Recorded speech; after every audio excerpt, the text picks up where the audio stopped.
Masasabi mo talaga na nasa adulthood ka na kapag ganito na yung mga araw mo. Nagtingin kami ng mga furnitures dito sa Japan. Tara guys, samahan niyo ako.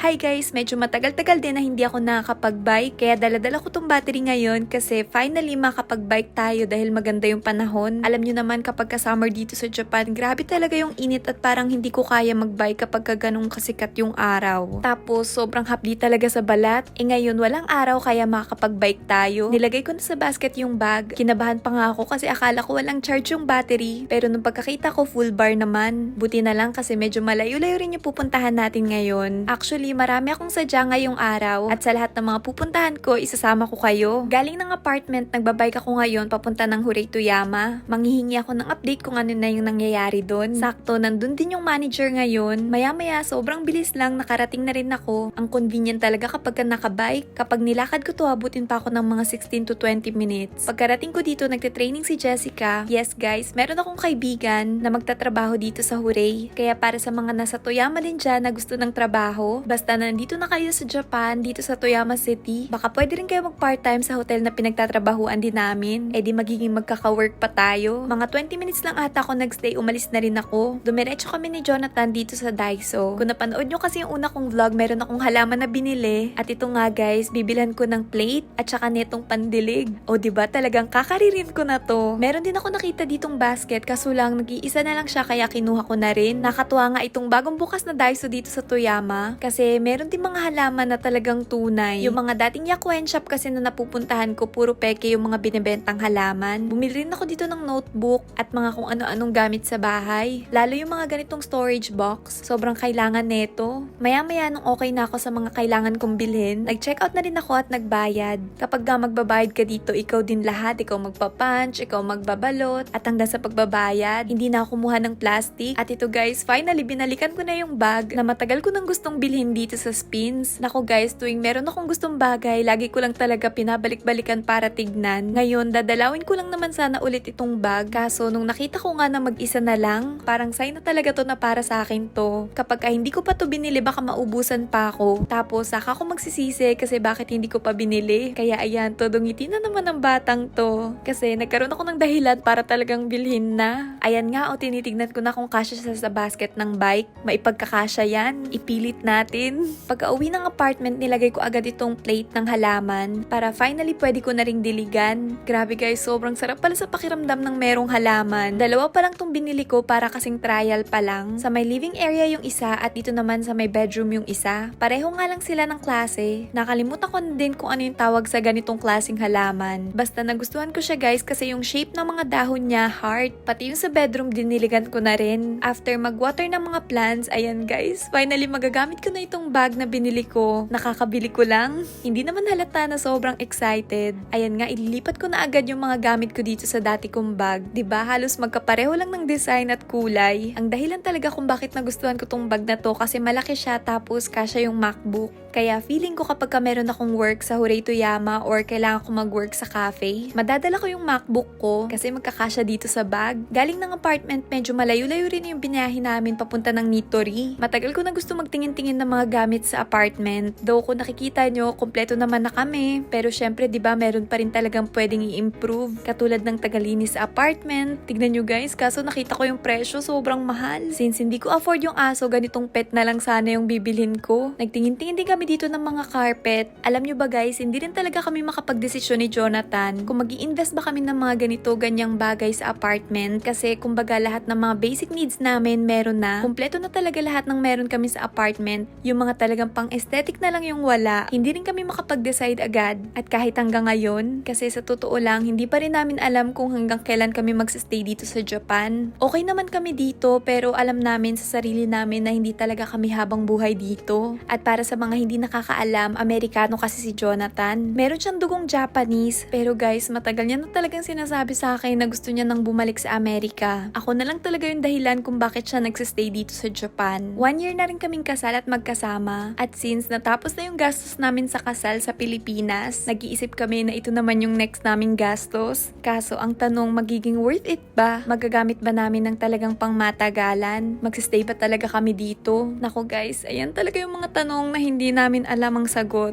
Kaya ayun, bandang huli hanggang tingin lang din talaga kami. Hindi pa rin talaga kami bumili. Kaya ayun, kakain na lang kami dito sa Sushiro. Holiday nga rin ngayon kaya grabe, sobrang tagal din ang ipinila namin. Napakaraming tao sa labas. Dito sa Japan, parang makikita mo lang talaga yung mga tao kapag ganitong holiday. Parang yung mga talagang majime sa trabaho, sa parang mga long vacation lang talaga nararamdaman nila na lumabas, makipagkita sa mga kaibigan, pamilya, at talagang mag-enjoy outside sa work. First time ko makakain sa Sushiro na merong ganito kalaking screen. Ako nga rin ang namili ng design at kung nakikita nyo, Hello Kitty nga tong pinili ko. Grabe ang cool neto. Kaso si Jonathan nagrereklamo kasi magkatapat kami ngayon at hindi magkatabi. Kasi dyan sa may chair niya, pwede siyang umorder at ako naman pwede ring umorder dito sa may chair ko. Alam nyo na, medyo clingy kasi tong asawa ko. Hindi lang pala medyo, super. Ang ganda ng klase ng Sushiro dito kasi hindi ka mapapressure kapag dumating na yung order mo. Doon kasi sa dating Sushiro, talagang paikot-ikot yung order mo pero dito talagang magsistop sa mismong table mo kaya okay lang kahit magsabay-sabay na dumating yung order. Ayun lang guys, ang buong araw natin ngayon. Hanggang ngayon, marami pa rin talaga kami mga desisyon na hindi alam ang sagot.